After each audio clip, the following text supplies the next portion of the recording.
The first sliver of unwelcome light pries your eyelids open, or perhaps it's the manufactured urgency of an alarm, a digital shriek tearing through the quiet. Before a single conscious thought about the day ahead can fully form, the world is already demanding. Your phone, a sleek black mirror, pulses beside you, already pregnant with notifications, emails that arrived while you slept, social media updates from a time zone hours ahead, news alerts painting a fresh canvas of global anxieties. There's a faint, lingering ache behind your eyes, a testament to not enough rest, or perhaps too much screen time the night before. The floor is cold beneath your feet as you swing your legs out of bed, a small, sharp shock that serves as the day's first, ungentle nudge. The bathroom mirror reflects a face you vaguely recognize, etched with the subtle roadmap of insufficient sleep and the ghost of yesterday's lingering stresses. The coffee machine gurgles, a familiar, almost comforting sound, yet it's merely a prelude to the caffeine-fueled sprint that is modern existence. As the dark liquid brews, your mind is already racing, a mental checklist unfurling like an ancient scroll. Deadlines, appointments, errands, the unspoken expectations of colleagues, family, friends. Breakfast, if it happens, is often a rushed affair, consumed while simultaneously scrolling through headlines, a digital torrent of information washing over you before you've even had a chance to truly taste your food. Is this a fact you need to know? Is that an opinion you need to form? The pressure to be informed, to be current, is immense, a silent hum beneath the surface of every interaction. You step out the door or perhaps just move from the bedroom to the home office, and the day officially begins its assault.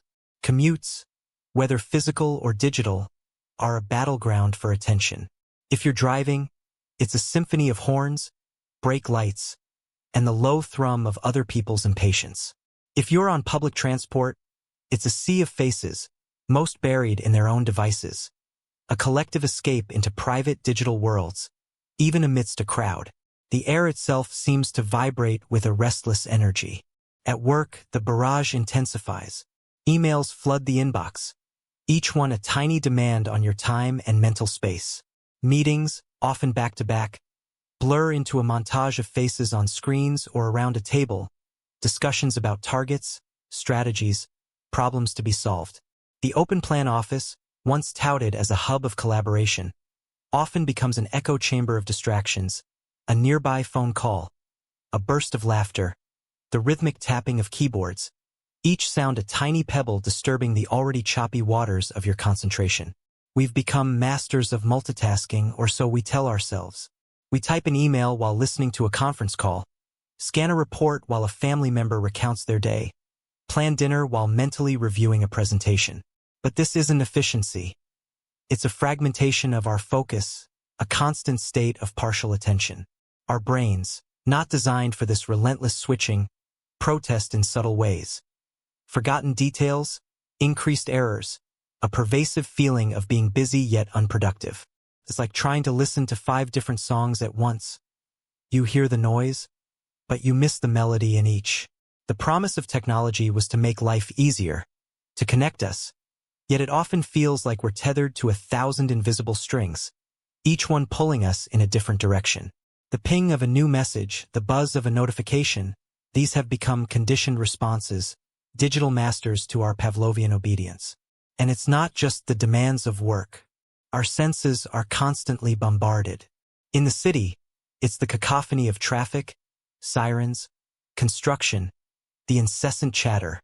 At home, it's the glowing screens, the television, the tablet, the phone, each vying for our precious, finite attention.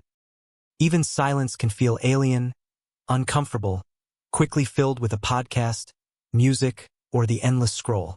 We are saturated with stimuli, our nervous systems perpetually in a low-grade state of alert, like an engine always idling, never truly at rest. This sensory overload contributes to a feeling of being perpetually wired, yet paradoxically, exhausted. The world feels loud, fast, and relentlessly on. Beneath this surface-level chaos, there's often an undercurrent of pressure. The pressure to achieve, to succeed, to be productive, to present a curated version of ourselves to the world, both online and offline. Social media feeds showcase highlight reels, filtered realities that can leave us feeling inadequate, comparing our messy, unedited lives to someone else's polished facade.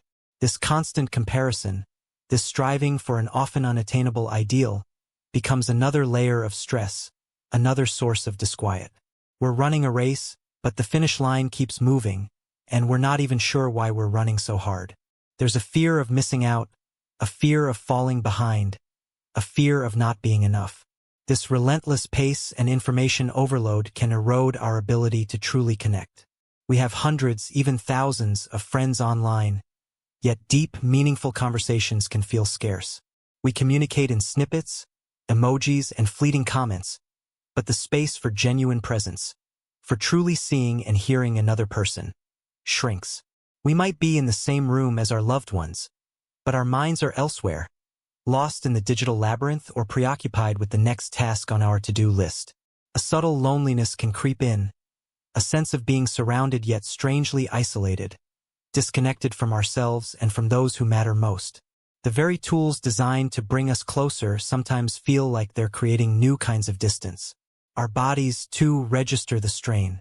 The tension headaches that clamp down like a vice, the tight shoulders hunched over a keyboard, the persistent fatigue that no amount of coffee can truly dispel. These are not just random aches and pains. They are signals, the body's way of saying, "I'm overwhelmed." We might find ourselves irritable, easily agitated, our patience worn thin by the constant demands. Sleep becomes elusive, the mind refusing to switch off, replaying the day's events or pre-playing tomorrow's anxieties. We exist in a state of chronic, low-level stress, a new normal that slowly chips away at our well-being, leaving us feeling frayed at the edges, like a rope stretched too taut for too long. The predominant feeling is one of being frazzled, scattered, adrift in a sea of too much, a life lived on autopilot, reacting rather than responding, a ghost in the machine of our own existence, yearning for a moment, just a moment of stillness, of quiet, of simply being. And in this yearning, this quiet desperation for a pause in the relentless forward march, lies the seed of something transformative. It's a whisper that often gets drowned out by the noise, but it's there. A longing for a different way of experiencing our lives, a way to navigate the chaos not by adding more to our already overflowing plates, but by fundamentally shifting our relationship to it. This is where the ancient wisdom of mindfulness gently enters the picture, not as another complicated system to master, another item on the to-do list, but as a return to a capacity we all inherently possess. It's not about escaping the world, but about learning to be fully present within it, to find pockets of peace even when the storm rages around us. The word mindfulness itself might conjure images of serene monks meditating for hours in remote monasteries, or perhaps complicated breathing exercises that feel intimidating and out of reach for the average person juggling a demanding job, family responsibilities, and the endless hum of modern life. But this is a common and thankfully incorrect assumption. At its core, mindfulness is remarkably simple. It's about paying attention. That's it. Paying attention in a particular way, on purpose, in the present moment, and non-judgmentally. It's not about emptying your mind, because the mind is a thought-generating machine. Trying to stop it is like trying to stop the waves of the ocean. Instead, mindfulness is about learning to observe those thoughts, those waves, without getting swept away by them. Think of it like this. Your mind is a busy highway with thoughts, emotions, and sensations constantly speeding by. Normally, we're standing in the middle of that highway, getting hit by every passing vehicle, buffeted by the noise and the fumes. Mindfulness teaches us to step onto the sidewalk. We can still see the traffic, we can observe the cars, our thoughts and feelings, but we're no longer in their direct path. We gain a little distance, a little perspective. We realize that we are not our thoughts. We are the observer of our thoughts. This subtle shift is incredibly powerful. It means that a stressful thought, an anxious feeling, or an irritating sensation doesn't have to define our entire experience. It can simply be a passing event, acknowledged and then allowed to move on, like a cloud drifting across the sky. The beauty of this practice is its profound accessibility. It doesn't require special equipment, a silent retreat, or hours of dedicated, cross-legged stillness. though those can be beneficial too, if that's your path. Mindfulness can be woven into the fabric of your existing day, in small, almost imperceptible moments. It's about bringing a gentle, curious awareness to what you're already doing. Consider your morning coffee, the one you usually gulp down while scrolling through your phone. What if, for just 1 minute, you decided to truly experience it? Notice the warmth of the mug in your hands, the aroma of the coffee as it rises to meet your nose, the complex flavors as they dance on your tongue. Feel the sensation of swallowing, the warmth spreading through your chest. In that minute, you're not worrying about the email you need to send or the argument you had yesterday. You are simply, fully present with your coffee. That's a moment of mindfulness. Or take a shower. Often, our minds are miles away, planning the day, replaying conversations. But what if you brought your attention to the physical sensations? The feel of the water on your skin, its temperature, the scent of the soap, the sound of the water drumming against the tiles. Noticing these simple, sensory details anchors you to the present moment. It's a mini retreat, a brief respite from the mental chatter, available to you every single day. These aren't grand gestures. They are small shifts in awareness, tiny anchors in the storm. You're not adding anything to your busy schedule. You're changing the quality of what you're already experiencing. This contrasts sharply with the misconception that mindfulness is an all-or-nothing endeavor, a mountain to be climbed only by the dedicated few. The idea that you need an hour of silent meditation to reap any benefits is a significant barrier for many. But the truth is, even 5 minutes or 1 minute, or even just a few conscious breaths, can make a difference. It's about frequency, not necessarily duration, especially when you're starting. Think of it like exercising a muscle. You wouldn't expect to lift the heaviest weight on your first day at the gym. You start small, consistently, and gradually build strength.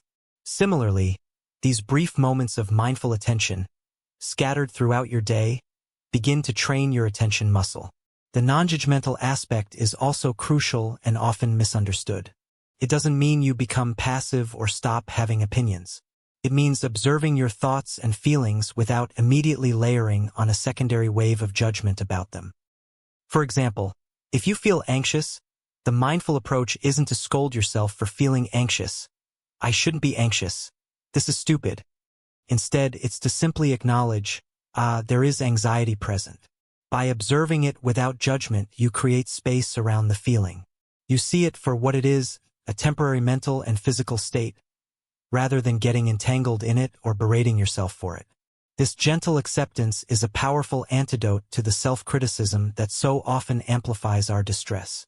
So, mindfulness isn't about achieving a perpetually blissful state, free from all difficulty. Life will always have its ups and downs, its stresses and its challenges. Instead, it's about changing our relationship to those experiences. It's about learning to ride the waves with more skill and less reactivity.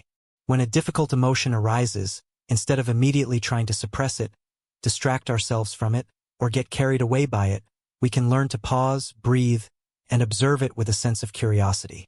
What does this anger feel like in my body? Where do I notice it? Is it hot, tight, buzzing? By turning towards our experience in this way, rather than away from it, we often find that the intensity of the emotion begins to soften, to lose some of its power over us. This practice extends beyond our internal world to our interactions with others and our environment. When you're listening to someone, are you truly listening? Or are you formulating your response, waiting for your turn to speak, or mentally checking your to-do list? Mindful listening involves giving your full attention to the other person, not just to their words, but to their tone, their body language, the unspoken emotions behind their message. This kind of deep listening can transform relationships, fostering greater understanding and connection. When you're walking outside, are you lost in thought? Or do you notice the feeling of the ground beneath your feet, the way the light filters through the leaves, the sounds of the birds? These small acts of noticing, of being present to the richness of everyday life, can cultivate a profound sense of gratitude and wonder, even amidst the mundane. It's about finding the extraordinary in the ordinary, simply by paying attention. This isn't about adding more, but about experiencing more deeply what is already here, unlocking a calm and clarity that resides within, just waiting to be accessed one mindful moment at a time.